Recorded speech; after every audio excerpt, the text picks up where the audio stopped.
नमस्कार, स्वागत है आपका हमारे चैनल में। हिंदी व्याकरण की इस स्पेशल वीडियो क्लास में आपका स्वागत है।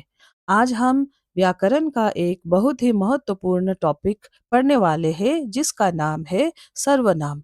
अगर आप स्कूल के छात्र हैं या किसी प्रतियोगी परीक्षा की तैयारी कर रहे हैं, यह वीडियो आपके बहुत काम आने वाली है। वीडियो के अंत में हल करेंगे कुछ महत्वपूर्ण बहुविकल्पीय प्रश्न ताकि आप अपनी तैयारी को तुरंत परख सके। तो चलिए व्याकरण के इस सफर को शुरू करते हैं और हिंदी में परफेक्ट स्कोर की ओर कदम बढ़ाते हैं। सर्वनाम, जिसे हम इंग्लिश में कहते हैं प्रोनाउन। आगे बढ़ने से पहले इन वाक्यों को ध्यान से पढ़ते हैं। स्वाति एक परिश्रमी लड़की है। स्वाति प्रतिदिन स्कूल जाती है। स्वाति की छोटी बहन दिव्या है। स्वाति के पिता इंजीनियर है। स्वाति सबकी मदद करती है। इसमें एक नाम बार बार आ रहा है, वह है स्वाति। बार बार वही नाम लिखना या बोलना अटपटा सा लगता है। अब उसी को हम इस तरह पढ़ते हैं। स्वाति एक परिश्रमी लड़की है। वह प्रतिदिन स्कूल जाती है। उसकी छोटी बहन दिव्या है। उसके पिता इंजीनियर है। वह सबकी मदद करती है। इसमें स्वाति नाम केवल पहले वाक्य में ही आया है। उसके बाद के वाक्य में उसके लिए वह, उसकी, उसके, वह का प्रयोग हुआ है। इससे भाषा सुंदर और पढ़ने में आसान हो गई है। स्वाति एक संज्ञा है और उसके स्थान पर प्रयुक्त होने वाला शब्द सर्वनाम है। तो सर्वनाम का शाब्दिक अर्थ है सर्व का नाम, अर्थात जो किसी भी नाम की जगह आ सके। परिभाषा, संज्ञा के स्थान पर प्रयुक्त होने वाले शब्द सर्वनाम कहलाते हैं। मुख्य उदाहरण है मैं, हम, तुम, वो, आप, यह, वह आदि।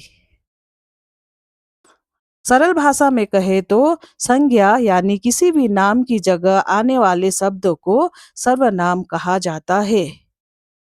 अब जानते हैं सर्वनाम के भेद। सर्वनाम के कुल 6 भेद होते हैं, जो इस प्रकार है। पुरुषवाचक सर्वनाम, निश्चयवाचक सर्वनाम, अनिश्चयवाचक सर्वनाम, प्रश्नवाचक सर्वनाम, संबंधवाचक सर्वनाम और निजवाचक सर्वनाम। सबसे पहले पुरुषवाचक सर्वनाम। जो सर्वनाम शब्द किसी पुरुष के नाम के बदले प्रयुक्त किए जाए उसे पुरुषवाचक सर्वनाम कहते हैं। पुरुषवाचक सर्वनाम 3 प्रकार के होते हैं: उत्तम पुरुष, मध्यम पुरुष, अन्य पुरुष। उत्तम पुरुष, वक्ता या लेखक अपने नाम के स्थान पर जिस सर्वनाम का प्रयोग करता है उसे उत्तम पुरुष कहते हैं, जैसे मैं, हम और इनके रूप। मध्यम पुरुष, सुनने वाले के लिए जो सर्वनाम प्रयोग होता है वो है मध्यम पुरुष। उदाहरण है तू, तुम, आप और इसके रूप। अन्य पुरुष, कोई तीसरे के लिए जो भी सर्वनाम प्रयोग होता है वो है अन्य पुरुष। अब बढ़ते हैं निश्चयवाचक सर्वनाम की ओर। निश्चयवाचक अर्थात जिस सर्वनाम से दूरवर्ती या समीपवर्ती व्यक्तियों, प्राणियों, वस्तुओं का बोध होता है उसे निश्चयवाचक सर्वनाम कहते हैं। यह मेरी किताब है, जहाँ हमें किसी चीज के बारे में पक्का पता होता है। अनिश्चय वाचक सर्वनाम अर्थात जो निश्चित नहीं है।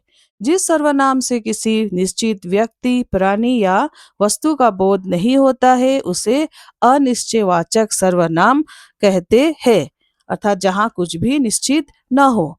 जैसे उदाहरण है कोई दरवाजा खटखटा रहा है, दूध में कुछ पड़ा है, मोहन का कुछ खो गया है।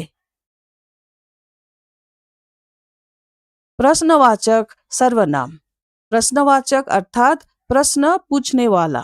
जिस सर्वनाम में से किसी व्यक्ति, प्राणी, वस्तु आदि के विषय में प्रश्न का बोध होता है उसे प्रश्नवाचक सर्वनाम कहते हैं।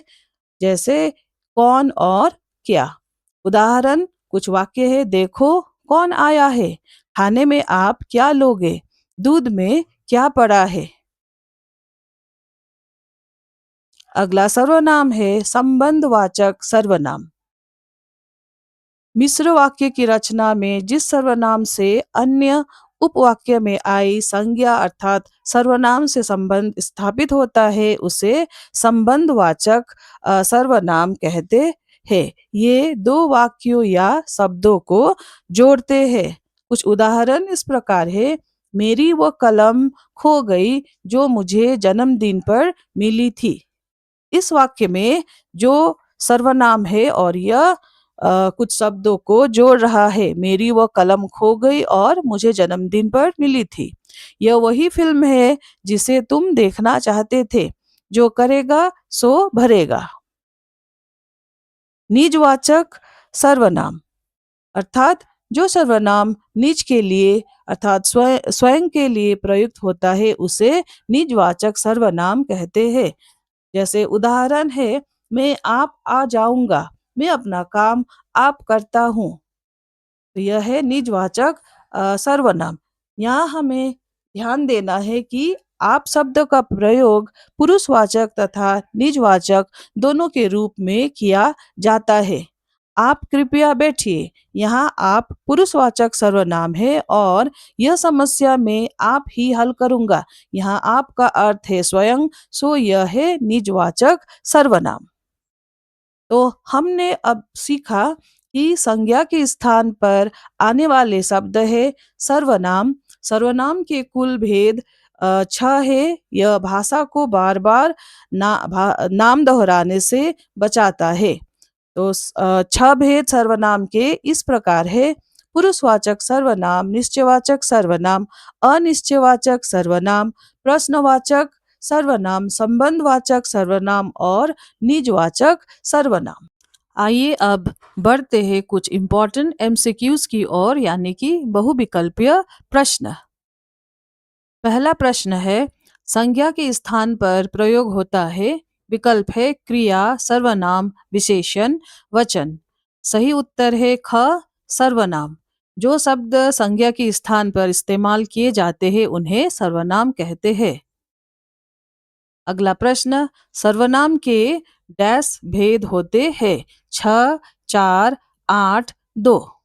सही उत्तर क 6 भेद होते हैं। अगला प्रश्न है स्वयं किस सर्वनाम के भेद है। निश्चयवाचक, पुरुषवाचक, निजवाचक, संबंधवाचक। सही विकल्प है ग निजवाचक। स्वयं, खुद, अपने आप जैसे शब्द निजवाचक सर्वनाम के अंतर्गत आते हैं। यह कर्ता के अपनेपन का बोध कराते हैं। अगला प्रश्न है सर्वनाम के उदाहरण है गाय, लाल किला, आप, वह, और, क्योंकि, परंतु, के लिए, से। सही उत्तर है ख आप और वह। ये शब्द संज्ञा के बदले आते हैं इसीलिए ये सर्वनाम है। विकल्प क के शब्द संज्ञा है। ग समुच्चय बोधक और घ है कारक चिन्ह। अगला प्रश्न है मुझे किस प्रकार का सर्वनाम है। उत्तम पुरुष, मध्यम पुरुष, अन्य पुरुष, इनमें से कोई नहीं। सही उत्तर है क उत्तम पुरुष। बोलने वाला व्यक्ति अपने लिए जिन सर्वनामों का प्रयोग करता है उन्हें उत्तम पुरुष कहते हैं। अगला प्रश्न है कोई आ रहा है। वाक्य में कोई किस प्रकार का सर्वनाम है। अनिश्चयवाचक, संबंधवाचक, निश्चयवाचक, निजवाचक। इसका सही उत्तर है क अनिश्चयवाचक। कोई शब्द से किसी निश्चित वस्तु या व्यक्ति का बोध नहीं होता है। अगला प्रश्न कौन सा सर्वनाम का भेद नहीं है। पुरुषवाचक, गुणवाचक, निजवाचक, प्रश्नवाचक। सही उत्तर गुणवाचक। यह विशेषण का एक भेद है, सर्वनाम का नहीं। अगला प्रश्न, शीला अपने कपड़े स्वयं धोती है। रेखांकित शब्द सर्वनाम शब्द का उचित भेद है। पुरुषवाचक सर्वनाम, निजवाचक सर्वनाम, निश्चयवाचक सर्वनाम, इनमें से कोई नहीं। इसका सही उत्तर है ख, निजवाचक सर्वनाम। जिन सर्वनाम शब्दों का प्रयोग कर्ता स्वयं के लिए करता है उन्हें निजवाचक सर्वनाम कहते हैं, जैसे स्वयं, खुद, अपने आप। अगला प्रश्न है, इनमें अनिश्चयवाचक सर्वनाम कौन सा है? जो, कौन, व, कोई। सही विकल्प है घ, कोई। इससे किसी अनिश्चित व्यक्ति या वस्तु का संकेत मिलता है। अगला प्रश्न, पुरुषवाचक सर्वनाम से संबंधित नहीं है। मैं, हम, कोई, तू। सही उत्तर है ग, कोई। मैं, हम और तू पुरुषवाचक सर्वनाम के उदाहरण है, जबकि कोई एक अनिश्चयवाचक सर्वनाम है। प्रश्न 11, जैसा करोगे वैसा भरोगे में कौन सा सर्वनाम है? पुरुषवाचक, प्रश्नवाचक, संबंधवाचक, निजवाचक।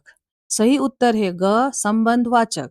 जिन सर्वनाम शब्दों से वाक्य में किसी दूसरे सर्वनाम से संबंध स्थापित किया जाए उन्हें संबंधवाचक सर्वनाम कहते हैं। यहाँ जैसा और वैसा आपस में संबंध जोड़ रहे हैं।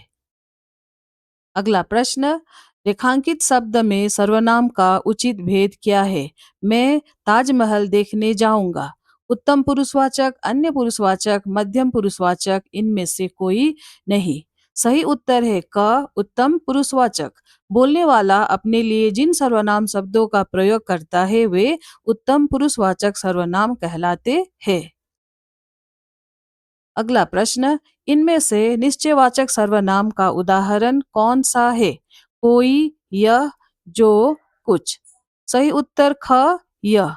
निश्चयवाचक सर्वनाम से किसी निश्चित व्यक्ति, वस्तु या स्थान का बोध होता है, जैसे यह, वह। अगला प्रश्न, आप भला तो जग भला वाक्य में रेखांकित शब्द कौन सा सर्वनाम है? पुरुषवाचक, निजवाचक, निश्चयवाचक, अनिश्चयवाचक। सही विकल्प है ख, निजवाचक। जब आप शब्द का प्रयोग वक्ता स्वयं के लिए करता है तो वहाँ निजवाचक सर्वनाम होता है। अगला प्रश्न, जो सर्वनाम वक्ता, श्रोता अथवा किसी अन्य व्यक्ति के लिए प्रयोग किया जाता है उसे क्या कहते हैं? संबंधवाचक सर्वनाम, पुरुषवाचक सर्वनाम, अनिश्चयवाचक सर्वनाम, निजवाचक सर्वनाम। सही उत्तर है ख, पुरुषवाचक सर्वनाम। इसके 3 भेद होते हैं, उत्तम पुरुष, मध्यम पुरुष और अन्य पुरुष। अगला प्रश्न है, हिंदी में कुल कितने सर्वनाम है? 11, 12, 13, 14। सही विकल्प है क, 11। हिंदी में मूल सर्वनामों की कुल संख्या 11 है, जो इस प्रकार है। मैं, तू, आप, यह, वह, जो, सो, कोई, कुछ, कौन और क्या। प्रश्न 17, निम्न में सर्वनाम शब्द है नींद, रोग, सफाई, कौन। सही विकल्प है घ, कौन। अगला प्रश्न है, मध्यम पुरुष तू का सही बहुवचन होगा आप लोग, तुम लोग, हम लोग, ये लोग। सही उत्तर है ख, तुम लोग। अगला प्रश्न, उत्तम पुरुष सर्वनाम के किस भेद का एक प्रकार है? निजवाचक, पुरुषवाचक, संबंधवाचक, निश्चयवाचक।